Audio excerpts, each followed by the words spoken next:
नमस्कार my dear friends, मैं आपका दोस्त पीयूष रंजन। आइए बात करता हूँ आज आपसे गुरु गोविंद सिंह के जीवन के बारे में। गुरु गोविंद सिंह वो दसम गुरु थे सिखों के, जिनका पूरा जीवन संघर्ष में रहता। मात्र 9 वर्ष के जब वो थे तो उस समय जो है उनके पिता का कटा हुआ सर उनके सामने आया और उसका इतना गहरा असर उन्होंने उनके दिमाग पर, मस्तिष्क पर पड़ा कि 19 वर्ष तक उन्होंने अपने आप को तैयार किया युद्ध के लिए।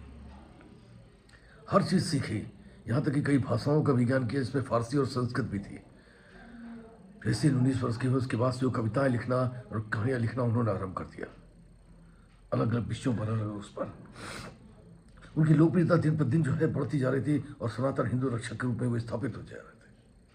उसी समय उनकी जो है भीमचंद नाम का एक जो राजा था, वो जो है उनसे बहुत ज़्यादा जेलसी रखने लगा और इस जेलसी के कारण उसने भीमचंद ने क्या किया कि उनके ऊपर आक्रमण कर दिया और वो हार गए। इसके बाद उन्होंने बैसाखी के दिन सभी को आह्वान किया। पूरे अलग अलग जगहों से, अलग देश से सिख वहां पर इकट्ठा हुए और उस दिन उन्होंने कहा कि राष्ट्र के लिए, देश के लिए अपना सर कटाने के लिए कौन कौन तैयार है, और जो अपना सर निछावर करने के लिए तैयार है वो मेरे पास आए। सबसे पहले लाहौर के दयाराम जी जो है सबसे पहले आगे आए और गुरु गोविंद से पूछा कि मैं अपना सर निछावर कर सकता हूँ। गुरु गोविंद जी उनको लेकर के अपने जो है शिविर के अंदर गए।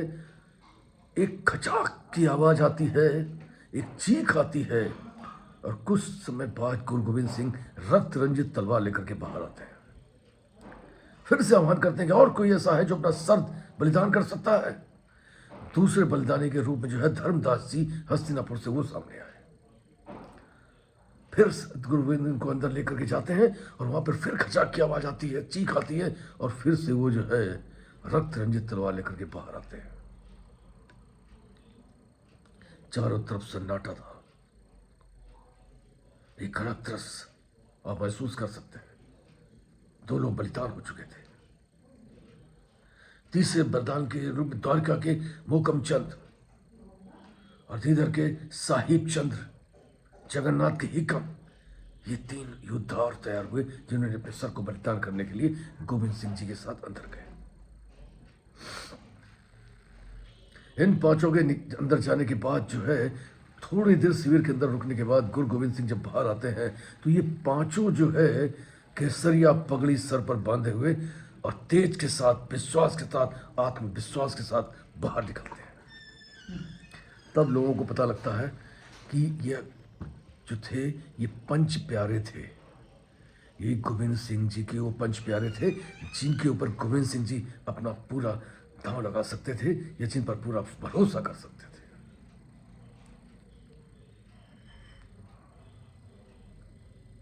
अद्भुत बलिदान की गाथा। जो भीमचंद जी का जो बेटा था, जो उत्तराधिकारी था, वो भी जो है उस पैसा ही चलने लगा गुरु गोविंद सिंह जी से और वो जाकर के औरंगजेब से मिल गया। जाकर के औरंगजेब से उसने गुहार करी कि गुरु गोविंद सिंह जी को किसी तरीके परास्त करके खदेड़ ला जाए। औरंगजेब उसकी बात मानते हैं और अपनी पूरी मुगल सेना भेजते हैं। मुगल सेना आक्रमण करने के लिए आती है।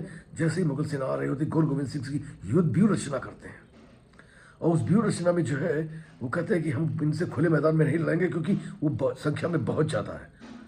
हम उनसे जो है अपने किले में ही लड़ाई लड़ेंगे।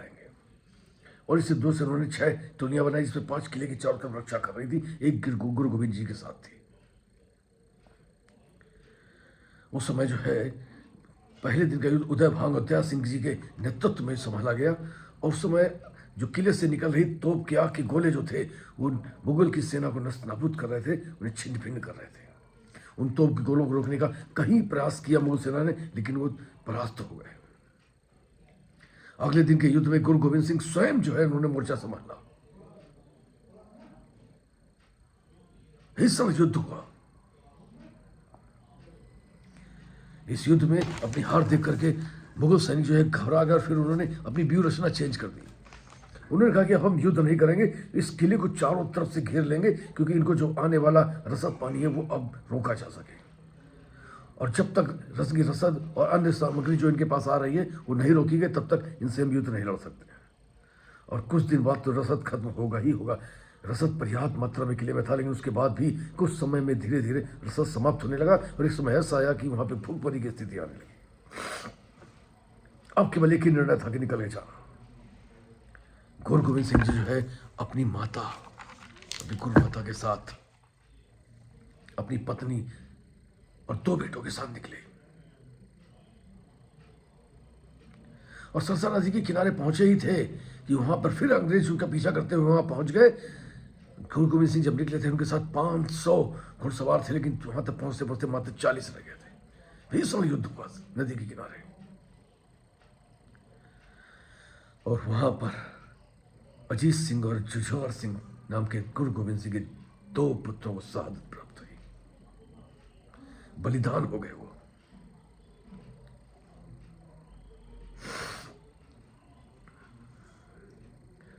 और उनके जो 5 प्यारे थे उसमें से भी हिम्मत सिंह और मोहकन सिंह ने भी वहां पर अपनी शहादत दी, अपना बलिदान दिया।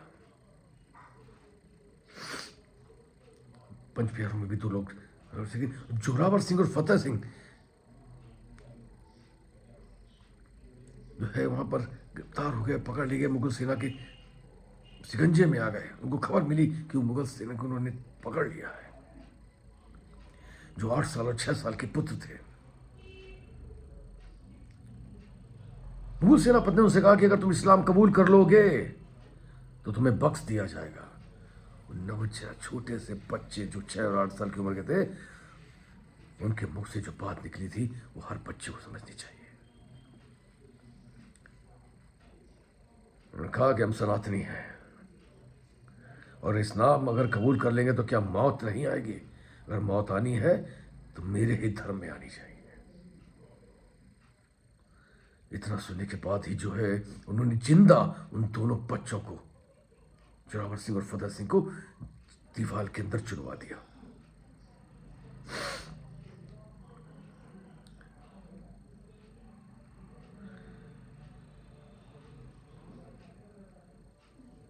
गुरु गोविंद सिंह ने इच्छा जाहिर करी औरंगजेब से मिलने की, लेकिन तब तक औरंगजेब की मृत्यु हो चुकी थी। एक विडंबना थी, वो नहीं मिल सके। उनके एक बेटे ने, उसके बाद वो बेटा भी जाता रहा, फिर दूसरे बेटे ने जो है वहां पर गद्दी संभाली और उसने अपना नाम बहादुर शाह रखा। बहादुर शाह जो है उनके उत्तराधिकारी के रूप में, राजा के रूप में स्थापित हुआ। 6 अक्टूबर 2008 1708 में धीरे धीरे गुरु गोविंद सिंह जी की जो है तबीयत बिगड़ना शुरू हो गई। वो समझ गए थे कि अब उनका अंत समय आ गया और उन्होंने सबकी को बुलाया। उन्होंने कहा कि अब कोई गुरु नहीं होगा।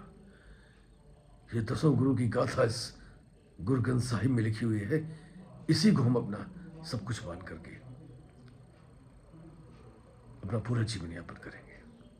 उनको गुरु गोविंद साहिब उन्होंने बुलाया, उस रखा किताब को, उस किताब को प्रणाम किया, दक्षिणा और पूजा प्रसाद किया, उसके चारों तरफ परिक्रमा करी और उसके कुछ समय बाद ही 7 अक्टूबर 1708 में चुके गए 10वें गुरु गुरु गोविंद सिंह जी भी ब्रह्मलीन हुए।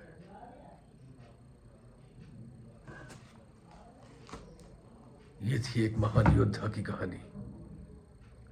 जब तक ये योद्धा, ये 10 गुरु जितने थे सिख समाज के, ये जब तक जीवित रहे, इन्होंने सिर्फ और सिर्फ मानवता की, सनातन की, हिंदुत्व की रक्षा करी, अपना सर्वस्व बलिदान कर दिया। अपनी पत्नी, अपने 4 बेटों की शहादत दे दी, लेकिन अपने जीते जी सनातन और हिंदू धर्म पर आंच नहीं आने दी।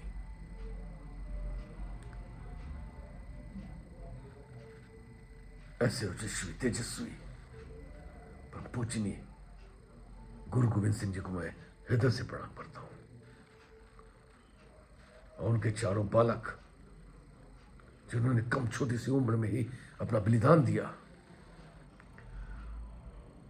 वो भारत के वीर बालक के रूप में आज भी हम याद करते हैं। और प्रत्येक बच्चे को इनकी ये कहानी, इनकी ये बलिदान, इनकी शहादत पता होनी चाहिए। ये देश के लिए, राष्ट्र के लिए, धर्म के लिए उनके अंदर क्या जज्बा था। मात्र 42 साल की उम्र में जो है वो ब्रह्मलीन हुए। इस 42 साल में उन्होंने आंच नहीं आने दी, ना अपने राष्ट्र पर, ना अपने धर्म पर। कोटि कोटि नमन।